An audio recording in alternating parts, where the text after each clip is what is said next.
Dobrý deň, vítam vás na tlačovej konferencii s názvom Kultúra potrebuje priestor, ktorú organizuje občianske združenie Anténa, sieť pre nezávislú kultúru, ktorá združuje kultúrne a rezidenčné centra naprieč Slovenskom. Moje meno je Ľudovít Nápoky a pracujem ako koordinátor občianskeho združenia Anténa. A touto cestou by som vás chcel privítať na tejto tlačovej konferencii. Postupne vám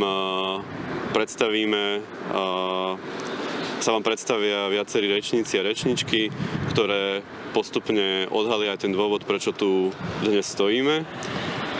Ja by som si dovolil začať úvodom a následne predám slovo mojim kolegom a kolegyniam. Dnes stojíme pred Národnou radou Slovenskej republiky a nie je to náhoda. V roku 2024 práve v Národnej rade bola schválená novela zákona o Fonde na podporu umenia, ktorá veľmi zásadným spôsobom zmenila to, akým táto verejnoprávna inštitúcia funguje.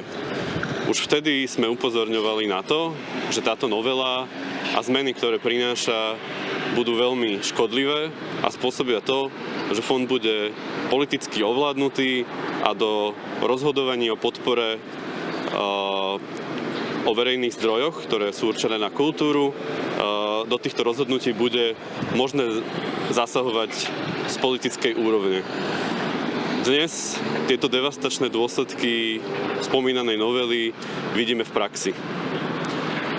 Na konci roku 2025 Rada Fondu na podporu umenia, ktorá je obsadená priamymi politickými nominantami Ministerstva kultúry, schválila štruktúru podpornej činnosti na rok 2026, z ktorej úplne vypadol program určený na podporu kultúrnych a rezidenčných centier, čím de facto mocensky odstrihla kultúrne a rezidenčné centrá od akejkoľvek verejnej podpory, nejakého systematického charakteru na ich celoročnú činnosť a aktivity. Dôsledky tejto zmeny sú také, že dnes kultúrne a rezidenčné centra čelia existenčným problémom a je otázkou, či a ako budú schopné vo svojej činnosti naďalej pokračovať. Kultúrne a rezidenčné centra a združené sieti Anténa boli jedným z najvýraznejších hlasov, ktorý vlastne systematicky upozorňoval na prešľapy a neodborné kroky Ministerstva kultúry. Taktiež sme organizovali niekoľko protestov aj tu pred Národnou radou Slovenskej republiky, ale aj pred Fondom na podporu umenia. Systematicky sme monitorovali všetky zlyhania, všetky sporné rozhodnutia a následne ich aj medializovali, ktoré sa diali a stále sa dejú na Fonde na podporu umenia. Ale tiež sme sa aj zastávali umelcov, umelkyň, ale aj organizácií, ktorí čelili šikane alebo diskriminácii zo strany rezortu kultúry.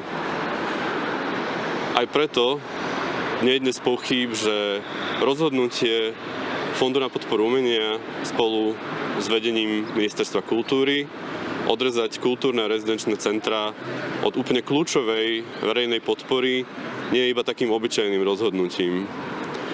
Je to rozhodnutím, ktoré je aktom politicky motivovanej pomsty voči slobodnému a kritickému kultúrnemu prostrediu.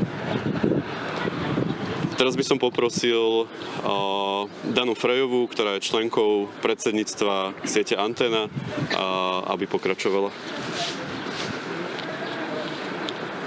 Dobrý deň. Nezávislé kultúrne centrá, ktorých súčasťou sú aj rezidenčné centrá, nie sú len miestami koncertov, výstav či divadelných predstavení. Sú to aj priestory občianskej spoločnosti, miesta, kde sa stretávajú komunity, kde vzniká nové umenie, kde mladí získavajú skúsenosti a kde sa vedú otvorené diskusie o spoločnosti, v ktorej žijeme. Len minulý rok 33 centier združených v sieti Anténa zorganizovalo viac než 5600 podujatí, ktoré navštívilo takmer 300 000 ľudí. Pre mnohé menšie mestá sú jediným miestom, kde sa stretáva živá kultúra, komunita a slobodná diskusia. Financie z verejných zdrojov preto nie sú darom pre kultúrne organizácie, ale podporou dostupnej kultúry pre širokú verejnosť, teda investíciou do rozvoja našej krajiny a spoločnosti. Len vďaka tejto podpore sme dokázali roky udržiavať, obnovovať staré budovy a priestory, ktoré slúžia komunitám po celom Slovensku.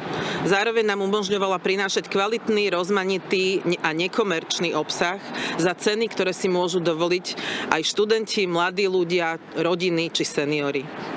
A kultúrne centrá budeme musieť zatvoriť. Neprídeme len o kultúrne podujatia, ale aj o priestory, ktoré robia mestá živými. Práve na to upozorňuje slogán a vizuál našej kampane, ktorá kladie jednoduchú otázku. Čo zostane, keď kultúra zmizne? Predstavujeme si, že naše kultúrne centrá sa zmenia na herne, sklady alebo opustené budovy. Je to obraz budúcnosti, ktorú nechceme dopustiť. Nechceme, aby sa naše mestá zmenili na kultúrnu púšť. Preto dnes spúšťame kampaň Kultúra potrebuje priestor a verejnú zbierku na platforme Donio. Naším cieľom je vyzbierať 500 000 eur, ktoré pomôžu kultúrnym centrám po celom Slovensku prežiť rok 2026. Aby nemuseli zatvárať dvere, rušiť program a prísť o týmy ľudí, ktorí tieto miesta držia pri živote. Peniaze zo zbierky pomôžu udržať najmä základnú prevádzku priestorov, nájom, energie, technické zabezpečenie a ľudí, ktorí tieto centra každodenne udržiavajú v chode. Zároveň pomôžu zachovať programy, ktoré bez podpory nie je možné realizovať. Výnimočnosť našej zbierky je aj v tom, že je výrazom solidarity celej siete. 33 centier sa rozhodlo spojiť a vyzbierané prostriedky si rozdeliť tak, aby pomohli najmä tam, kde je situácia najkritickejšia. Obraciame sa na všetkých, ktorým na kultúre záleží, jednotlivcov, firmy aj lokálne komunity. Staňte sa súčasťou našej zbierky, ukážme spolu, že slobodnú kultúru si vziať nenecháme. Ukážme, že kultúrne priestory, slobodná tvorba a občianska spoločnosť majú na Slovensku svoje nezastupiteľné miesto. Kultúra potrebuje priestor. Ďakujeme.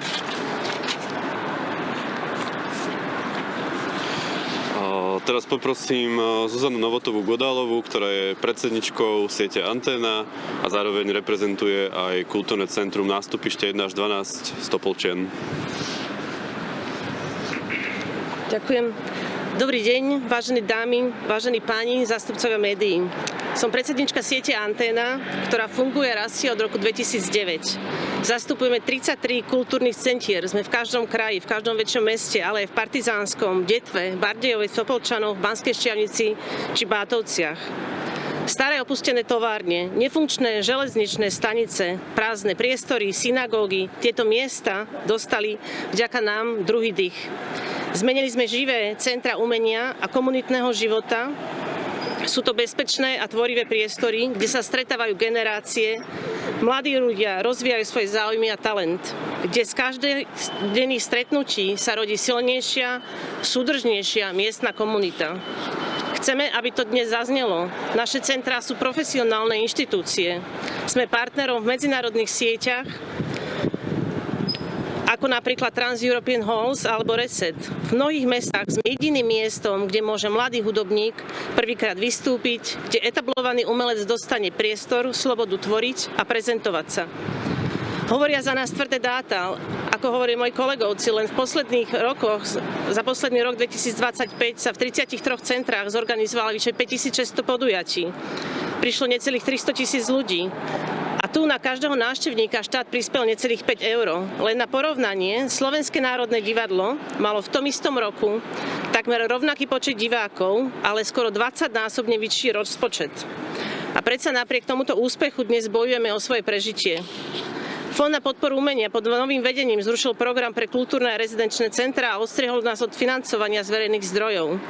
Ministerstvo kultúry pritom iba v roku 2026 ide hospodáriť s rozpočtom 546 miliónov eur, čiže ročná verejná podpora pre naše centrá netvorí ale len 0,5% z tohoto celkového rozpočtu. A čo vlastne strácame? Napríklad divadlo Pôtoň v Bátovciach, pri Leviciach, v dedine s pár stovkami obyvateľov funguje profesionálne divadlo už 25 rokov a priemerne ročne ponúka 150 podujatí a rôznych aktivít uprostred dediny. V Kremnici sme oživili historickú akropolu. V Bardejove, v Bašte sa stretávajú už 3 generácie ľudí. A takto by som mohla pokračovať 33 krát. Toto nevzniklo samo od seba. Za každým takýmto miestom stoja ľudia, ktorí do toho dali roky života, vlastných financií, energie a osobného presvedčenia. Možno ste v niektorí z nich boli, možno vaše deti videli prvé divadelné predstavenie priamo tu. Tieto centrá sú často jediným miestom, kde sa ľudia stretávajú, počúvajú sa navzájom. V čase, keď sa spoločnosť rozdeľuje, toto má cenu. Čo zostane, ak naša kultúra odíde? Ak tieto priestory padnú, nezmizne len program, ale zmiznú aj živé komunity. O prácu príde približne 250 ľudí v regiónoch, kde je každé pracovné miesto dneska vzácne. Nechceme, aby sa naše centrá zmenili na kultúrnu spúšť, blikajúce semafóry, herne, záložne a opustené ruiny. Túto budúcnosť odmietame dopustiť. Naše kultúrne centrá sme zakladali s podporou Ministerstva kultúry s vidinou lepšieho Slovenska. Možnosť podpory pre naše centrá však bola zrušená. Preto dnes neprosíme, ale konáme. Všetkých 33 centier sme sa spojili do jednej zbierky. Nie každý sám za seba, ale všetci spolu. Spúšťame najväčšiu spoločnú zbierku v histórii slovenskej samozriaďovanej nezávislej kultúry s cieľom vyzbierať 500 000 eur, čo predstavuje zhruba tretinu rozpočtu, ktoré sme mali za posledné roky z verejných zdrojov.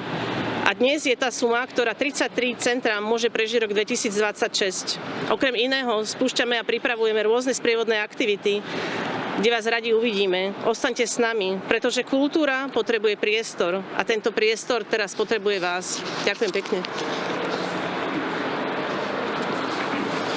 Ďakujem. A teraz poprosím pani Magdu Vášariovú, ktorá je vlastne krstnou mamou dvoch našich najstarších kultúrnych centier v Antene. Dobrý deň vám prajem všetkým, ktorí ste tu a ktorí budete nás vidieť. Som krstnou mamou staničky v Žiline a v divadla v Pôtoň, okrem iných projektov. Som tu preto, aby som vám povedala, že toto nie je prvýkrát, čo sa niečo takéhoto deje. My, ktorí sme už starší, sme to zažili niekoľkokrát. A preto som prišla, aby som vám povedala, že našou povinnosťou je vytrvať. Toto všetko minie a my to musíme prežiť. Ja si spomínam na rok 94, keď nastúpil Mečiar. Ja som vtedy rok predtým založila Slovenskú spoločnosť pre zahraničnú politiku a okrem teda samozrejme absolútne nedostatku financií sme čelili aj veľkým politickým útokom. Dá sa to prežiť. Dá sa to prežiť, pretože ľudia, ktorí stoja za týmito kultúrnymi centrami, okrem toho, že udržiavajú budovy, že robia veľký kultúrny program živej kultúry, že zhromažďujú okolo seba, ako tu už bolo povedané, komunitu, veľmi dôležitú komunitu občanov, občianskej spoločnosti, tak robia ešte veľkú časť dobrovoľnej práce.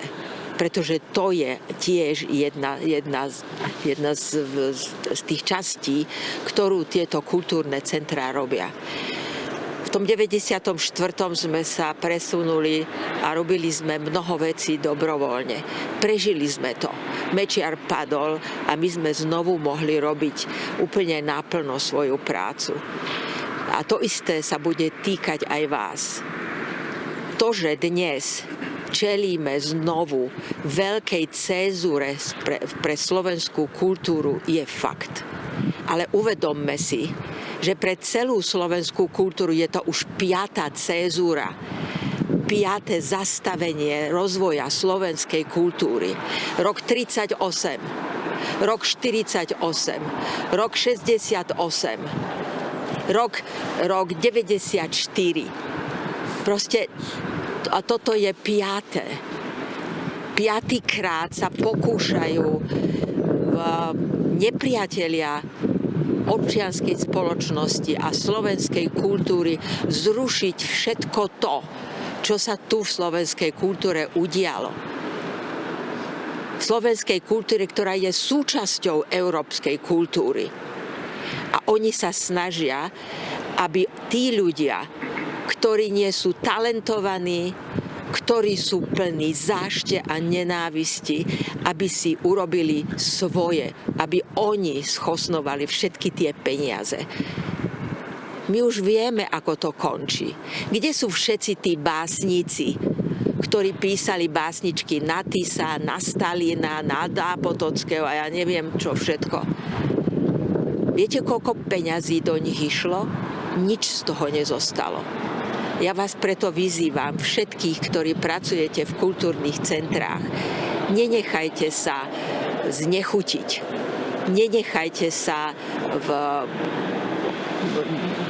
Nenechajte si zobrať váš esprit a vašu energiu. Lebo potom by títo ľudia, ktorí dnes ničia slovenskú kultúru, vyhrali. Ale je tu ešte jeden odkaz. My sme sa nie veľmi porátali s tými ľuďmi, ktorí takto vlastne 4-krát pred týmto okamihom pracovali proti slovenskej kultúre.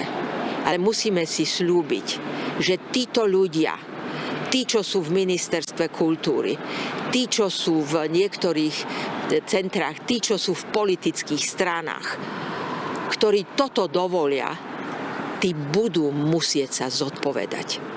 To je môj odkaz. Nemôžeme sa tváriť len, že čo sme si, to sme si. Pretože slovenská kultúra, tento 5. veľký útok na seba nemusí celkom prežiť. Situácia vo svete je nepríjemná, nevieme ešte, ako sa to skončí, ale my musíme jednoducho udržať ten duch kultúrnych centier na Slovensku. Ďakujem vám.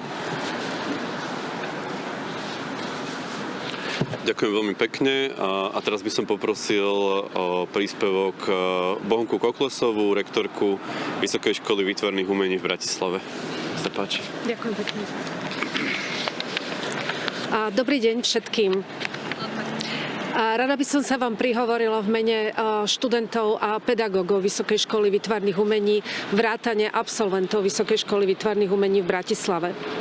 Kultúrne a rezidenčné centrá vnímam ako priestory na sebarealizáciu mladých ľudí, na priestory pre prvé profesionálne vykročenie absolventov a absolventiek vysokých umeleckých škôl. Kultúrne centrá poskytujú priestor takmer všetkým druhom umenia, od vizuálneho umenia, divadelných, tanečných a hudobných predstavení, rôznych podôb performatívneho umenia. Je to priestor vytvárajúci zázemie pre mladých ľudí, ale súčasne je to prirodzený priestor pre nadväzovanie ich ďalšej umeleckej a kultúrnej spolupráce na spoločných projektoch. Vytvára sa tým prirodzená generačná komunita mladých ľudí, ktorá tak časom dostane šancu zosilnieť a bude sa podieľať na kľúčových umeleckých projektoch doma a v zahraničí. V týchto kultúrnych inkubátoroch sa rodí nové umenie, živé umenie, ktoré sa po čase stane dôležitou umeleckou reprezentáciou Slovenskej republiky. To, čo považujem za mimoriadne dôležité, je aj fakt, že mladí ľudia, absolventi a absolventky umeleckých škôl sa aktívne podieľajú na dramaturgii kultúrnych a rezidenčných centier. Stávajú sa kultúrnymi pracovníkmi, organizátormi jednotlivých programov. Mnohým mladým ľuďom vďaka takýmto centrám dáva zmysel vrátiť sa do regiónov a budovať jedno bezpečné, inkluzívne prostredie, v ktorých sa nikto necíti vyčlenený. Som hlboko znepokojená spolu so svojimi kolegami krokmi Ministerstva kultúry, ktoré stoplo financovanie kultúrnych a rezidenčných centier. Je to ďalší spôsob, ako mladých ľudí dostať z regiónov, vyhnať ich z krajiny, primäť ich hľadať si profesionálne uplatnenie v zahraničí. Odchádza nám celá jedna generácia mladých umelcov, kultúrnych pracovníkov a zodpovednosť v plnej miere za to nesie Martina Šimkovičová a Lukáš Machala. Tým, že kultúrne centra vytvárajú priestor pre všetkých, tak majú potenciál postupne zmierňovať polarizáciu v spoločnosti, budovať komunitu, súdržnosť a sebaidentifikáciu sa ľudí s regiónom, krajinou. Je to niečo, čo nie je žiaduce pre premiéra našej krajiny. Sociálne a spoločensky rozbitá krajina vytvára priestor pri udržanie sa pri moci. Chcela by som ešte za mňa osobne povedať jednu vec na záver. Veľmi pozorne sledujem premiéra Roberta Fica inscenovať debaty s mladými ľuďmi na stredných a vysokých školách. Chcela by som odkázať všetkým mladým ľuďom na Slovensku, že nie je ich povinnosť viesť rozhovory s človekom, ktorý toho nie je schopný. Debaty majú byť postavené na odbornosti, otvorenosti a dôvere. Tieto kvality náš premiér nereprezentuje. Ďakujem. A teraz by som poprosil o príspevok Fedora Blaščáka, ktorý je riaditeľom nadácie Otvorenej spoločnosti a taktiež zastupuje Platformu pre demokraciu. Dobrý deň. No, ďakujem. Ja už nebudem hovoriť dlho, všetko padlo podstatné, možno trošku širší kontext o tom, že nezávislá kultúra na Slovensku je dôležitá, netreba už nikoho presviečať. Tí ľudia ukázali oni nechali tam kusy života. Od vzniku prvého kultúrneho centra na Slovensku ubehlo už viac než takmer 30 rokov v Žiline.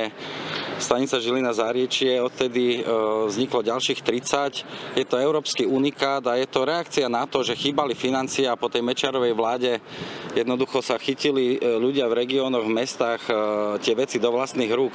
Oni už preukázali svoje kvality, svoje schopnosti, čiže ešte raz, netreba tu zdĺhavo nikoho presviečať o tom, prečo je to dôležité. Skôr možno treba povedať, prečo sa to deje.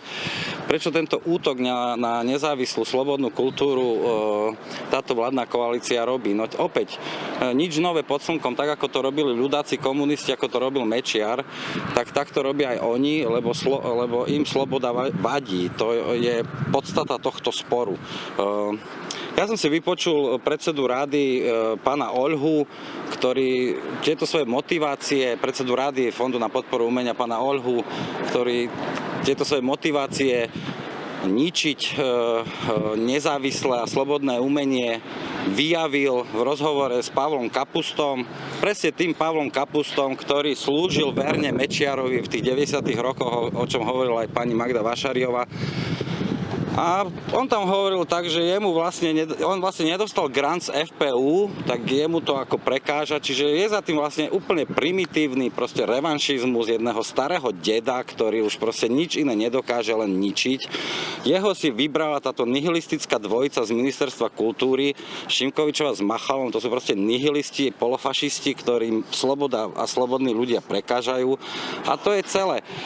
To je útok nielen na nezávislé kultúrne centra, je to útok na jeden politický prúd v tejto krajine, ktorý bojuje za demokraciu, bojuje za to, aby Slovensko patrilo do západnej civilizácie, do Európskej únie a preto tí ľudia, ktorých dnes oslovujeme, všetkých vás, keď to nie je rozhodnutie o tom, či podporiť to alebo ono, čo si viac zaslúži, že kultúra je ako dôležitá alebo menej dôležitá. To je rozhodnutie o tom, či zabojujeme proti tejto nihilistickej politickej reprezentácii aj podporou kultúry, aj podporou Ukrajiny, aj podporou sociálnych projektov. Všetkého toho, čo tú podporu od týchto nihilistov nedostáva. Čiže som veľmi rád, že Anténa sa do toho pustila. Je to veľká vec, že sa 33 ľudí dokáže dohodnúť na jednom spoločnom postupe. Našou zodpovednosťou je, myslím nielen našou, čo tu stojíme, našou ako tej sociálnej alebo tej časti slovenskej spoločnosti, ktorá patrí k tomu politickému prúdu, ktorá bojuje za otvorenú, demokratickú, modernú Slovenskú republiku 21. storočia. Týchto ľudí, ktorí už preukázali, ktorí už postavili tie budovy, opravili tie budovy, ktorí robia tisíce podujatí, ktoré robia programy pre vaše deti, aby ich v tej ťažkej chvíli proste podržali a ja verím, že sa nám to spoločne podarí. Ďakujem pekne. Ďakujem pekne. A teraz ešte poprosím Luciu Sakovú z občianskeho združenia Presahy Modrá, ktoré je takisto súčasťou siete Anténa. Dobrý deň, ďakujeme médiám za vašu účasť na dnešnej tlačovej konferencii a rovnako ďakujeme všetkým ľuďom, ktorí podporujú kultúrne a rezidenčné centra po celom Slovensku. Dovolte mi prečítať zoznam týchto centier zapojených do siete Anténa. A4 Bratislava, Akropola Arta Piešťany, Banská Stanica, Banská Štiavnica, Barmuzeum Martin, Bašta Bardejov, Bombura Brezno, Citadela Rimavská Sobota, Design Factory Bratislava, Diera do sveta Liptovský Mikuláš, Divadlo na peróne Košice, Divadlo Pôtoň Bátovce, Divadlo z Pasáže Banská Bystrica, Dom umenia Arteska Detva, Fabrika umenia Partizánske, Hájovňa Banská Štiavnica, Hyde Park Nitra, Kino Úsmev Košice, Klub Lúč Trenčín, Kláštor Rožňava, Malý Berlín Trnava, Nástupište 1 až 12 Topolčany, No Mantinels Bratislava, Nová Cvernovka Bratislava, Periférne centrá Dubravica, Podivný barón Púchov, Presahy Modra, Stanica Žilina Zárečie a Nová synagóga Žilina, Tabačka Kultúrfabrik Košice, Telocvičňa Bratislava, Wave Prešov, Záhrada, Banská Bystrica. Ďakujeme. Ďakujeme veľmi pekne. Zbierka na Donio Kultúra potrebuje priestor, ktorou sa snažíme zachrániť v roku 2026 kultúrne centra, je otvorená, funkčná a je možné na ňu prispieť, takže pozývame všetkých, ktorí máte záujem stať sa súčasťou tejto veľkého hnutia, ktoré sme dnes spustili. Donio.sk, kultúra potrebuje priestor. Ďakujeme veľmi pekne ešte raz a teraz, ak sú nejaké otázky, tak máme priestor na otázky od médií. Sa páči? Spomínané centra, Rada fondu na podporu umenia tvrdí, že sú opakovane podporované a že fond nie je trvalé podporovanie takých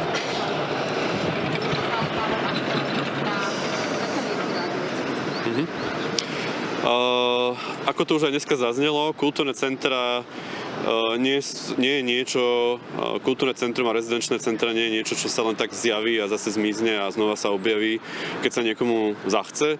Sú to proste roky systematickej práce, ktoré si vyžadujú aj systematickú podporu z verejných zdrojov, tak ako takáto podpora prichádza v zdravotníctve, školstve, tak je absolútne kľúčová aj v kultúre, obzvlášť v nezávislej kultúre, keďže kultúrne rezidenčné centrá sa zameriavajú nie na komerčné podujatia, ale práve na nekomerčného charakteru, rôzne okrajové žánre, komunitné aktivity, ktoré jednoducho tento komerčný rozmer nemajú. A za ďalšie kultúrne centrá sú aj dôležitou fyzickou infraštruktúrou, budovami, ktoré sú náročné na prevádzku, ktoré si vyžadujú neustále opravy, údržbu a tak ďalej. Takže práve zo všetkých týchto dôvodov je vlastne absolútne kľúčové práve naopak, aby tá podpora bola pravidelná, predvídateľná, aby pravidlá platili systematicky a konzistentne naprieč rokmi a v tomto dokonca nám dáva za pravdu aj samotný zákon o Fonde na podporu umenia a aj to, prečo ten zákon bol v minulosti novelizovaný a súčasťou tohto zákona sa stala aj časť, ktorá hovorí o tom, že Fond na podporu umenia podporuje celoročné aktivity a prevádzku aj kultúrnych a rezidenčných centier, keďže je pre tie centrá, ktoré sú zaviazané často viacročnými zmluvami na nájom, na investície a podobne, je dôležitá nejaká právna istota a predvídateľnosť toho kultúrnych politík a toho, ako je nezávislá kultúra podporovaná.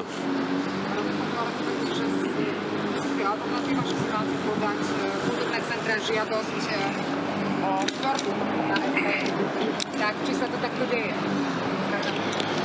Hovorím, toto alternatíva nie je, keďže podpora na jednotlivé nejaké časti programov je samozrejme, že možná, ale nie je možná podpora celoročných aktivít, celého spektra, medziodborových podujatí a samotnej prevádzky, ktorá je obrovskou časťou tejto podpory. Takže takáto možnosť nie je. Ja vám skúsim opäť ten historický argument.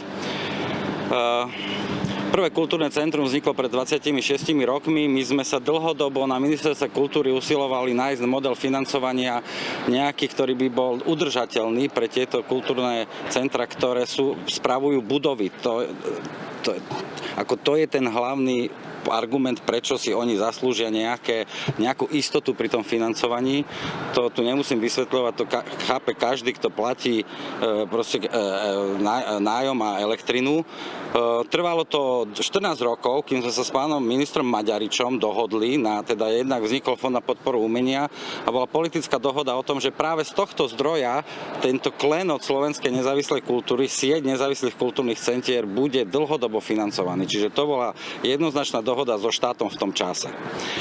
Tá dohoda platila cez rôzne vlády a rôzne reprezentácie, aj za vlády Smeru, aj za vlády Igora Matoviča a tak ďalej.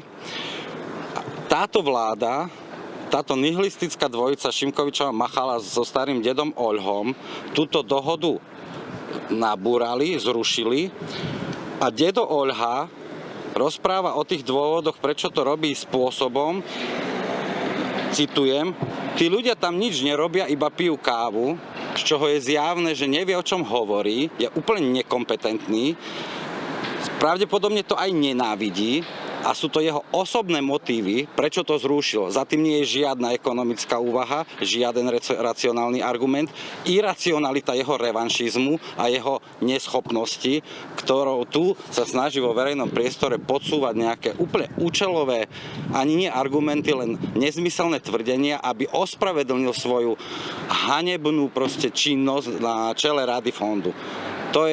K tomu sa nedá nič iné povedať. Treba ešte raz zdôrazniť. Máme tu nezávislé kultúrne centra, desiatky budov, v ktorých sa tie stovky a tisíce podujatí dejú. Za nimi sú desiatky ľudských osudov, životov tých profesionálov, kultúrnych manažerov, ľudí s veľmi špecifickým typom zručností, ktorých by on najradšej poslal asi do Teska pracovať, lebo to je v jeho hlave tá predstava tej pomsty, ktorá však skončí. Ja veľmi verím, že nasledujúcimi voľbami a budeme si spomínať na toho Oľhu, tak ako si spomíname dnes na nejakého hudeca z 90. rokov a tak on aj skončí. Nech sa to, ja verím, že sa to udeje. Ďakujem.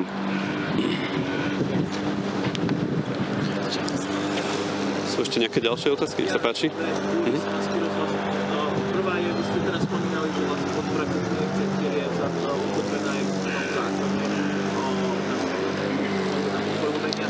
Je teda možné podnikať nejaké právne kroky, keď sa nepodporujú z nejakých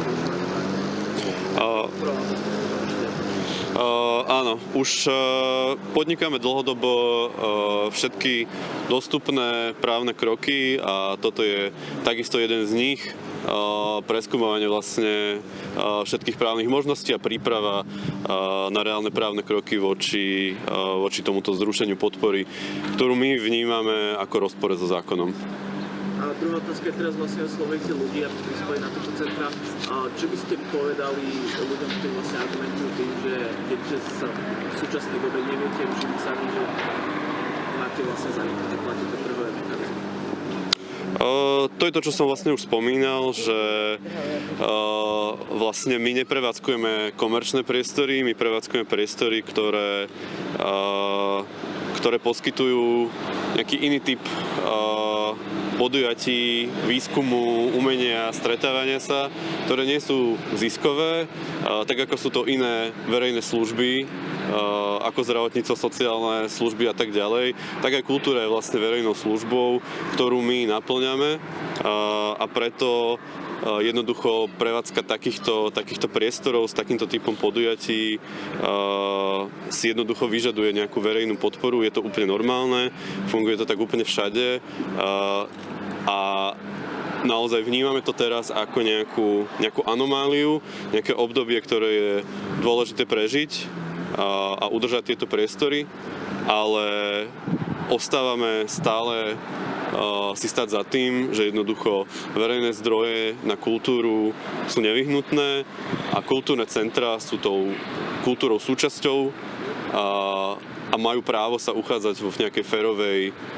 férovej, predvídateľnej a transparentnej súťaži o verejné zdroje, tak ako všetky ostatné organizácie.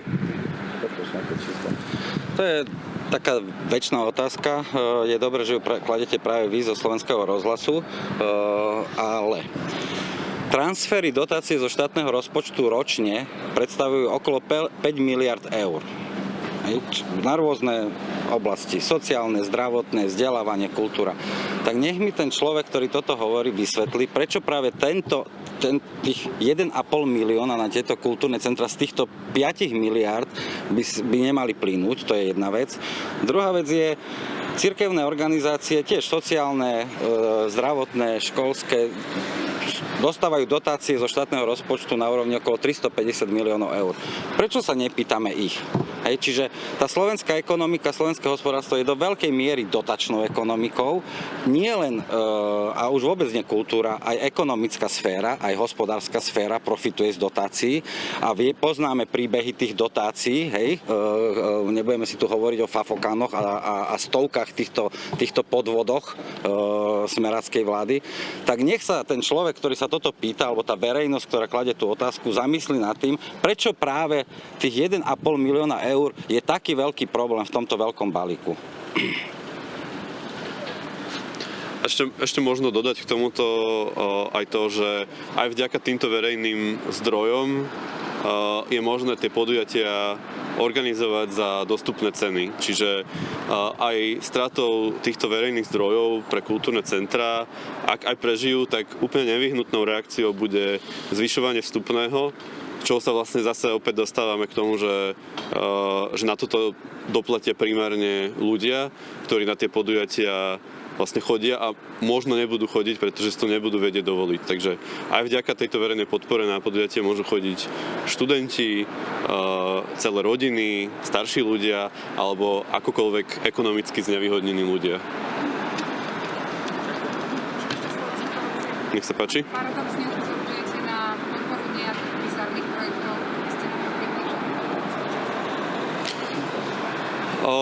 Myslím si, že sa objavilo viacero takýchto projektov, ale teda jeden z tých posledných, ktorý aktuálne rezonuje, je teda podpora 140 000 eur na zriadenie nejakého coworkingového priestoru v nákupnom centre v centre Bratislavy. Takže je veľmi otázne, prečo práve takýto projekt bol podporený, ktorý superil s projektami ako na podporu rekonštrukciu rôznych kultúrnych domov, amfiteátrov a múzeí a podobne. Prečo práve takýto projekt dostal takúto štedrú podporu, aj napriek tomu, že vlastne odborná komisia, ktorá tieto projekty hodnotila a ktorá bola kompletne zostavená práve touto radou, tento projekt neodporúčala podporiť vôbec a napriek tomu sa rada rozhodla ho podporiť takouto sumou. Iba na porovnanie, za takúto sumu by vlastne ročne dokázalo fungovať 3 až 4 kultúrne centrá a poskytovať celoročný program. Takže napríklad takýto.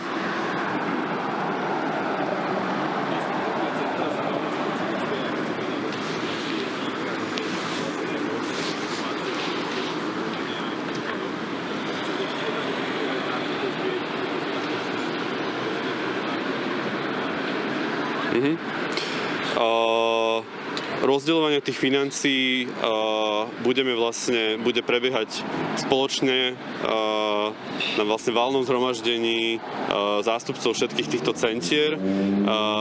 Bude prebiehať vlastne spoločným rozhodnutím na základe tej aktuálnej situácie v tých kultúrnych centrách, keďže dnes je vlastne veľmi ťažké povedať, v akej situácii presne budú tie centrá o 2 mesiace. Takže chceme, aby tá pomoc bola čo najviac adresná, solidárna, aby sme pomáhali tým centrám, ktoré to potrebujú najviac.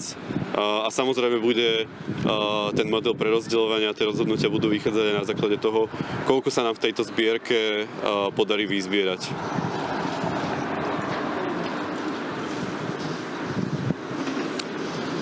Dobre, tak ak nie sú ďalšie otázky, tak vám veľmi pekne ďakujeme za vašu pozornosť a